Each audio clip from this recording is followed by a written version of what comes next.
Hi, it's Paul here from Mantis Performance. Customers just brought in a Royal Enfield GT 650 Continental, and he's just wanting a bit more power out of it. The motor's a good strong engine, so I'm not going to go silly with it. But yeah, we're going to put it on the dyno, just see what power it's making as a standard bike, and see how we go. It's done about 23,000 miles, so it's done quite a few miles, but yeah. Alright, so we're going to try a couple of options. One is the intake system. So we found this, it's got a nice intake bell mouth shape, nice free-flowing performance filter, probably one of the best ones on the market at the moment for the Royal Enfield. So we're going to go with that and try that on the dyno. So the next option is a camshaft. So I've got a stock camshaft here, so we're going to time it all up, get all the piston to valve clearances and all that, and then come up with a cam that we can regrind in the UK to our own specification.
So here we have it now. We've run the bike, a standard bike on the dyno, and that's the blue line, and we're making 38.18 horsepower. Now the bike has done about 20,000 miles, so we probably would have expected a bit more on a lower mileage bike.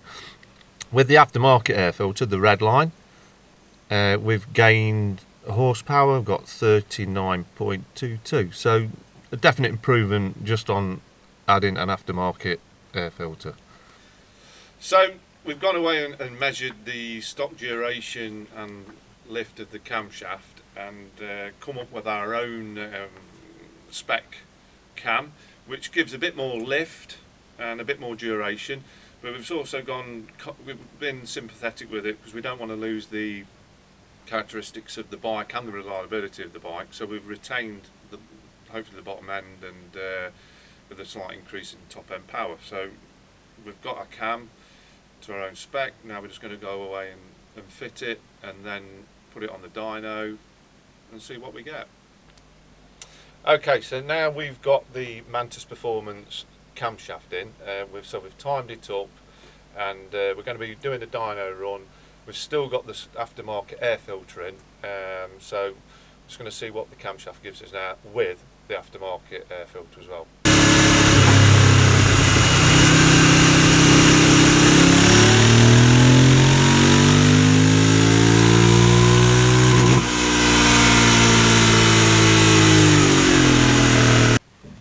So here we have the three runs. Obviously we've got the in blue the stock bike, in red we've got the run with the aftermarket air filter. Now we've got the green run, which is with the camshaft and the filter. So she's making 45.9 horsepower. We've still retained the good characteristics of the engine, so we've not lost any bottom end or anything. So it's a win-win situation because we've just gained more power with still a good torque. So yeah, we're really happy with how that's gone. We've still got to do a bit more fueling now on this, so we will be looking at an aftermarket fuel moduling system. As you can see, it's quite jagged, so we're still not ideal yet, but with a bit of work on the fueling, we should get it, well, we will get it right. Right, so we've fitted a fueling module, so we've gone for the Powertronics. So we didn't really want to get into the flash tuning because we want to keep it in-house, and we don't want to involve a third party. So the Powertronics allows us to do the ignition as well as fueling. We're not 100% convinced yet with the Powertronic. There was some inconsistencies with the ignition, so we're not 100% sure about it. We're still looking at going with the power commander, but that only allows us to do the fueling. But we're still happy with the results. But yeah, a few inconsistencies, but definitely improved it.